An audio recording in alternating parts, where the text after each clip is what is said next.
Assalamualaikum warahmatullahi wabarakatuh. Teman-temanku semuanya, bagaimana kabarnya? Semoga sehat selalu. Video kali ini tentang tanaman air mata ibu. Ternyata tanaman air mata ibu ini bisa naik kelas. Rahasianya seperti ini, teman-teman. Yang pertama, kita mandikan, kita kocor dari atas sampai bawah. Semua kotoran penyakit bisa hanyut dengan siraman air seperti ini. Jadi kita siram semuanya, basahi semuanya, mulai dari atas sampai bawah, termasuk bagian bawah daun, agar kelihatan bersih dan penyakit-penyakitnya hilang dan menjadi segar, ya. Jadi sampai kita kocor, jadi airnya sampai ke bawah, meresap sampai ke bawah, bahkan keluar airnya seperti ini, ya. Jadi tidak ada lagi kotoran yang tertinggal, kemudian akan segar. Tapi saya rekomendasikan teman-teman, ya, ini bisa dilakukan sekali dalam 2 minggu. Jadi tidak boleh keseringan juga, karena akan terlalu basah medianya, ya. Yang kedua, yaitu setelah dimandikan sampai basah kuyup seperti ini, ya teman-teman, yaitu kita ambil lap yang sangat lembut. Jadi seperti ini, lapnya kain yang sangat lembut, itu kita basahi.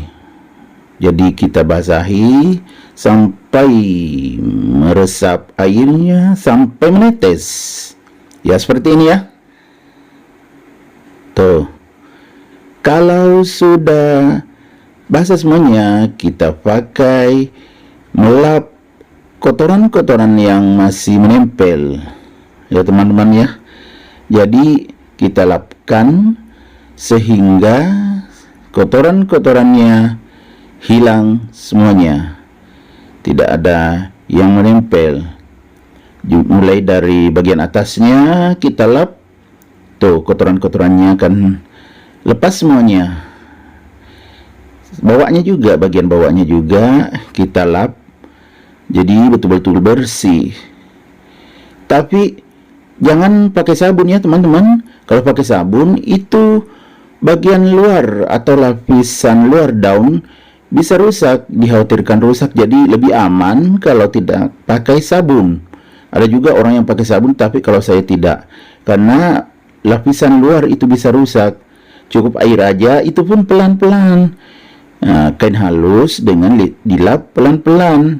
Cuma ini videonya saya percepat, ya, tapi pelan-pelan caranya, jadi tidak ada yang rusak, teman. Tuh, mengkilat. Dan ini pernah dimakan keong atau siput, itu yang terpotong, daun yang terpotong itu sebelum terbuka dulu daunnya, masih tergulung, itu dimakan siput sehingga seperti itu.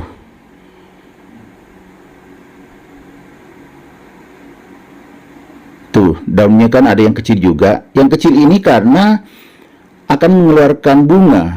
Ini ada 2 pohon naik di sini dari batang yang kami potong dulu karena sudah terlalu tinggi. Akhirnya tumbuh 2 dari bawah, dari dalam tanah.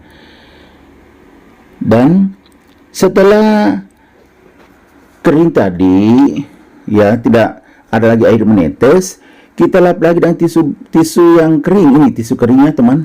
Jadi betul-betul bersih. Nanti mengkilap daunnya. Tidak pakai sabun, takutnya ya akan merusak lapisan daun kalau pakai sabun. Ini tisu aja. Tisu kami pakai untuk mengeringkan bekas-bekas air tadi. Kan tadi pakai lap basah, biasanya berbekas, masih ada bekas-bekas kayak, ya, titik-titik air gitu. Jadi supaya habis semuanya bersih, dilap lagi pakai tisu basah. Jadi itu tahap yang ketiga. Pertama tadi dimandikan atau disiram, dikucur. Yang kedua dilap dengan kain basah.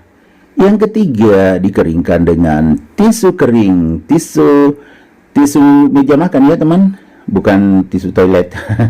Tisu meja makan. Ini kan ada yang patah, ini karena daunnya besar, jadi kalau ada orang yang lewat disenggol patah ya, tapi akan cantik. Ini ada bunganya teman, ini ada yang sudah coklat, kemudian ada yang masih hijau. Ini berat, jadi makanya tadi semakin kecil daunnya karena tumbuh bunga atau keluar bunga. Bunganya itu lebih panjang dari telunjuk ya teman. Ini kecil daunnya karena masih akan keluar bunga, tapi nanti akan menjadi besar lagi. Yang keempat, tahapan keempat, kita pakai pisau yang tajam untuk memotong bunganya.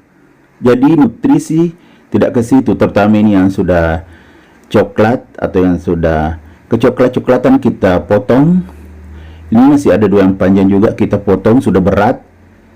Nanti tidak bagus berdirinya, bisa miring kiri kanan atau kemana-mana kalau terlalu berat karena ada bunganya. Jadi kita buang saja, dan juga nutrisi hanya ke tanaman aja, tidak ke bunga. Setelah dipotong, kita pakaikan betadine ya teman-teman. Tuh bekas potongnya tadi, jadi ibarat luka kita tutup dengan betadine jadi steril. Semua bekas potongan kita olesin betadine. Itu ada seperti tergulung daunnya temannya. Kebetulan agak kering tadi tanahnya, baru saya mandikan karena tidak sempat disiram, makanya agak tergulung seperti itu. Tapi jangan khawatir, tanaman air mata ibu atau bunga air mata bunda ini cukup tebal daunnya, jadi banyak menyimpan air. Cuman bisa juga tergulung kalau tanahnya terlalu kering mengeras. Ini teman-teman, jadi setelah melewati tahapan-tahapan tadi, mulai dari dimandikan, dikucur, yang kedua tadi dilap dengan kain yang sangat lembut yang sudah dibasahin, kemudian selanjutnya dilap dengan tisu kering. Setelah itu dipotong bunganya supaya nutrisinya cukup untuk tanaman ini. Setelah itu diolesin dengan betadine lukanya. Itu teman-teman, ya daunnya kita lihat bagus sekali. Ini tadi ada yang patah, ini bekas tersenggol orang yang lewat di sampingnya, tapi tidak sampai kuning, makanya saya tidak potong supaya tetap banyak daunnya. Tanaman air mata bunda ini sangat bagus temannya, jadi tidak kalah dengan aglonema yang harganya jutaan rupiah. Ini ditempatkan di pot yang sangat besar akan sangat bagus dan juga menambah keindahan teras serta halaman. Kemudian udara semakin segar. Ini bisa kita lihat besar ya, ada daunnya kecil karena mengeluarkan bunga. Nanti akan besar lagi daunnya. Oke, demikian teman-temannya, semoga bermanfaat. Assalamualaikum warahmatullahi wabarakatuh.